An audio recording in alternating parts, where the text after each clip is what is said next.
Olivier Deveau et Brice Maillard, on intervient au nom du réseau Equicer, Centre de comptabilité et gestion, pour vous présenter un extrait des tendances, des résultats issus des comptabilités 2013 et 2012 en entreprise Equine. Voilà.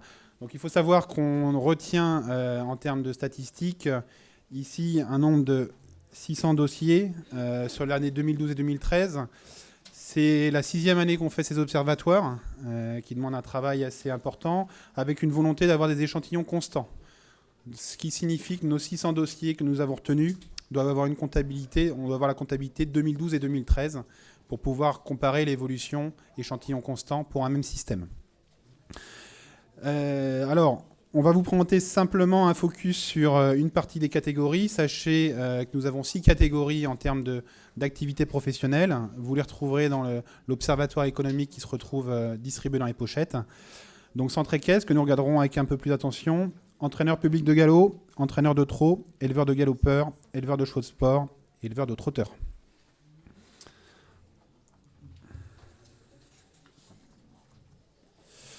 Donc si on fait un premier focus sur le groupe centre équestre, on est sur 243 dossiers.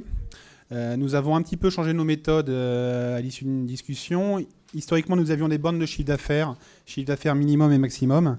Là, nous avons fait le choix de ne plus avoir de bornes de chiffre d'affaires, c'est-à-dire que tout centre équestre est rentré dans les bases statistiques. Et après, nous avons fait le choix de sous-compartimenter les activités centre équestre inférieures à un ETP, donc un équivalent temps plein, entre 1 et 3 ETP, et au-delà. Alors pourquoi ce choix-là ? Puisqu'on s'est rendu compte que lorsqu'on faisait une bande de chiffre d'affaires, on arrivait à exclure des activités des centres équestres qui avaient des activités saisonnières très marquées. Je pense à des situations côtières ou de montagne, où à l'ensemble de la vision annuelle, on était à peine à un ETP, mais pour autant, c'est une réalité économique. Donc il nous apparaissait important d'avoir ces structures-là. Et puis on a aussi, sur le territoire rural, des toutes petites structures avec des gens qui sont double actifs au sens premier, c'est-à-dire qu'ils peuvent avoir une activité centre équestre concentrée sur le mercredi et le samedi, et puis un emploi, une autre activité par ailleurs. Donc ça nous semblait important de garder cette borne finalement, et ça regroupera, vous allez le voir, 69 dossiers. Alors le cœur du groupe, par contre, se retrouve entre 1 et 3 temps plein. C'est vrai que c'est la vision qu'on a un petit peu du centre équestre à l'échelle nationale. Et puis on a voulu démarquer les structures qui sont de taille un peu plus conséquente, au-delà de 3 équivalents temps plein. Alors voilà, on a les petits dossiers, des structures à taille familiale, et puis on a après un groupe de 44 dossiers un peu plus conséquents. Vous trouverez aussi dans nos statistiques des notions de quartile supérieur. Les quartiles sont classés en fonction du chiffre d'affaires. Voilà. Enfin, en fonction du produit, pour être plus exact. Alors si on regarde un petit peu, vous allez retrouver la même présentation sur les 2 années à chaque fois. Une colonne de droite qui reprend l'échantillon en vision 2012, et puis une colonne tout à gauche qui est l'échantillon total. Le quartile supérieur pour l'année 2013 se retrouvant au milieu. Alors pourquoi l'année 2013 ? Puisque les comptabilités 2014 sont en cours de production, elles ne sont pas encore déposées aux services fiscaux. Et l'ensemble de nos statistiques sont basées sur les liasses fiscales que nous pouvons déposer auprès des impôts. Premier constat qu'on peut faire, c'est finalement, bon, en termes de TP, un petit peu plus entre 2012 et 2013, des produits qui restent vraiment très stables. Il faut se remettre un petit peu en arrière au niveau de la réglementation de TVA. 2012, on était sur une TVA à 5,5 pour les centres équestres. 2013, 7%. Le pas n'était pas encore marqué. Donc ce qu'on n'a pas pu observer, nous, d'écart vraiment significatif en termes de variation de produits. Et puis, quand on déroule un petit peu l'ensemble des soldes de gestion jusqu'à la richesse créée, qui est l'excédent brut d'exploitation, on est sur un niveau de BE qui est très stable.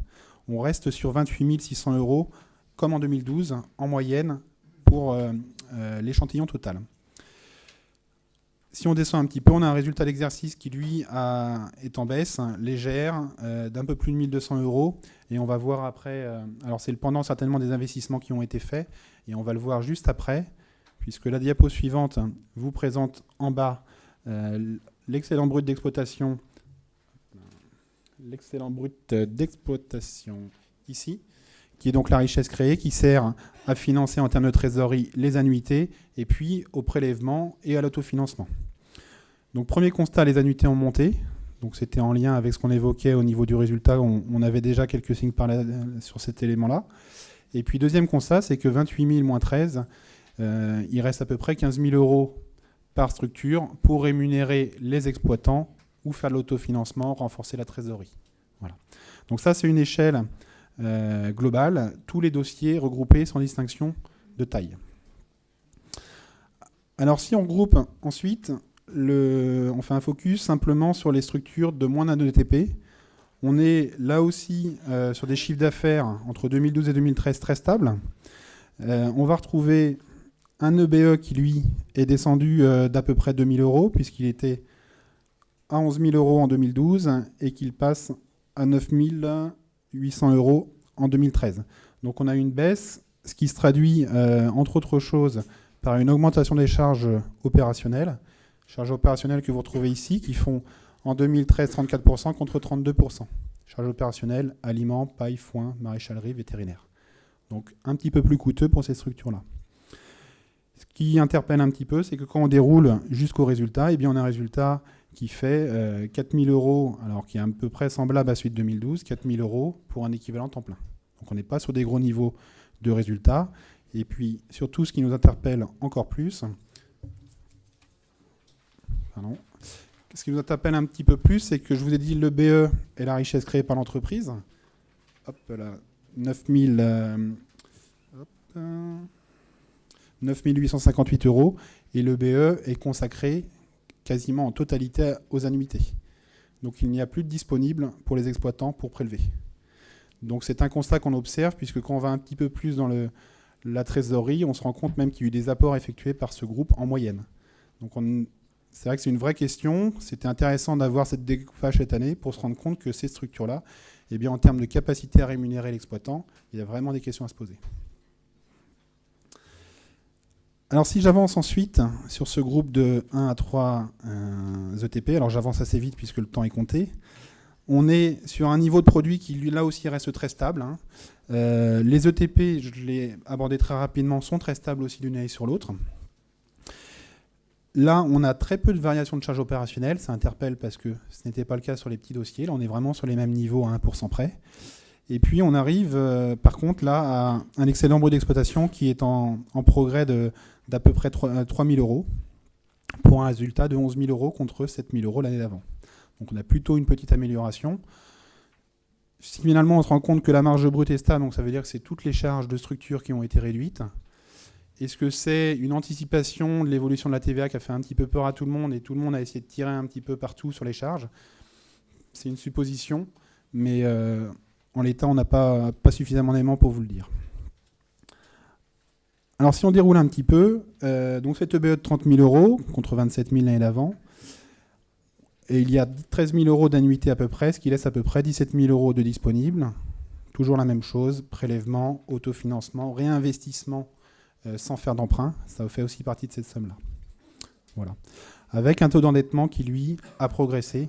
On s'interroge aussi, est-ce qu'il n'y a pas eu du refinancement d'emprunt et de trésorerie au cours de l'année passée. Donc voilà pour les deux premiers groupes. Et puis le groupe qui est celui des plus de 3 ETP, on est ici, on a le même constat, un produit qui reste très stable. Donc on va vraiment trouver la même chose, la même tendance. Un niveau de marge qui, lui, est un petit peu dégradé, avec un petit peu de hausse de charges opérationnelles. Et puis un EBE qui fait 53 000 contre 60 000 euros l'année d'avant. Donc là, on a eu une vraie baisse de l'EBE et donc une vraie augmentation indirecte, du moins par opposition, des charges de structure. Voilà. Donc on n'a pas du tout les mêmes constats entre le groupe intermédiaire et le groupe supérieur. Le groupe intermédiaire a plutôt réussi à réduire des charges de structure, y compris peut-être des charges sociales et d'emploi, alors que le groupe supérieur a eu un coût de charges de structure qui est en croissance. Alors, le groupe supérieur fait à peu près 16 000, 17 000 euros de résultats avec un nombre d'ETP de 4,5 ETP en moyenne, 4,47, contre 4,43 l'année dernière, donc un petit peu plus de personnes, mais 6 000 euros en moins de résultats. Et donc, si on déroule un petit peu, vous commencez à comprendre le mécanisme. 60 000 euros de BE l'année dernière, en 2012 pour le groupe, 53 000 cette année pour le groupe, donc 7 000 euros en moins. Et pour autant, on a une croissance des annuités, puisqu'on était à peu près à 20 000 euros et qu'on passe à 21 500. Donc ça veut dire que le disponible pour l'exploitant Et pour l'autofinancement, le refinancement, etc., a baissé de 7 500 euros sur l'exercice 2013 par rapport aux exercices 2012 en moyenne. Merci Brice, bonjour à tous. Donc Olivier Deveau. Pour faire la transition, donc je vais plus vous parler de l'échantillon des éleveurs de trotteurs. Donc vous pouvez prendre notre observatoire qui est fourni avec et l'ouvrir à la page des entraîneurs éleveurs de trotteurs pour suivre, on va dire, la globalité des données. Hein, parce qu'on se retrouve, alors pour situer les éleveurs de trotteurs, principalement, on va dire, c'est le bassin de la Basse-Normandie plus les Pays de Loire avec la Mayenne. Ce sont des exploitations de taille moyenne, 58 hectares, avec en termes d'équivalent temps plein, le chef d'exploitation aidé d'un mi-temps.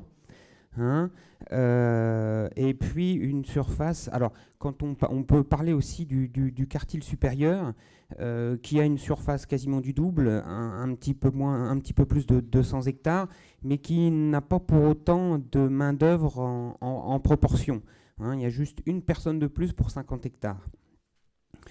Alors, quand on regarde les résultats économiques, on retrouve le produit qui avoisine les 200 000 euros. Alors, qu'est-ce qu'il y a dedans ? Pour 45% des pensions, le but des pensions, c'est quand même de sécuriser les rentrées. Et l'autre partie, 55%, ce sont surtout, il y a des ventes de chevaux, mais pas que. Parce que l'entraîneur, les ventes publiques dans le domaine du trot sont moins développées que dans le pur sang.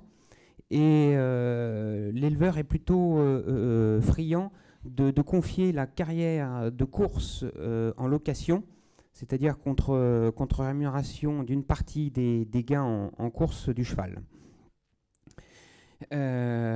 Ensuite, on retrouve un EBE sur produit dans la profession qui est le plus élevé. Quand on vient de voir avec Brice où les centres équestres étaient aux alentours de 20-25, là on passe la barrière des 30%, hein, qui se rapproche beaucoup plus des types d'exploitation, des types d'entreprises en prestation de services.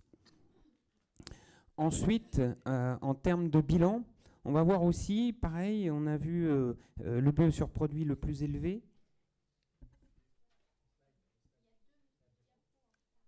Autant pour moi. Hop là. Mais normalement, avec l'observatoire, vous devez l'avoir sous les yeux. Ça marche, merci. On va retrouver, donc on continue. Effectivement aussi, ce sont les professionnels qui ont un taux d'endettement le plus faible, avec 36% de leur actif et mine de rien, peu d'emprunts, hein, qui représentent 25%. Bon, alors pourquoi eux ont un taux d'endettement faible ? Bon, ça reste des économes.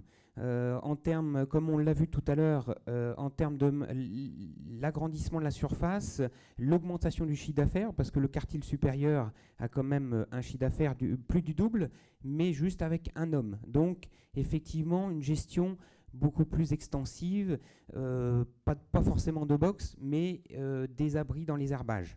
Et donc, du coup, des investissements moindres qui se retrouvent avec une politique d'emprunt et de remboursement d'emprunt beaucoup plus faible.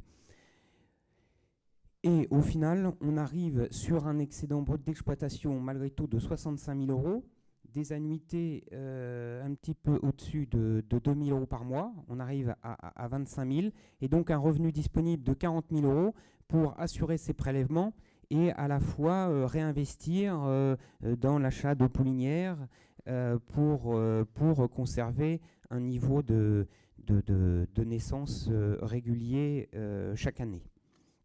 Donc pour conclure, on va dire des activités en surface de taille moyenne, avec une bonne rentabilité, gestion en bon père de famille, et puis des investissements gérés on va dire, au minimum pour se donner quand même une marge de sécurité en termes d'exploitation sachant que tout est lié aussi à la réussite et les performances de la génétique de l'éleveur. Voilà. Voilà.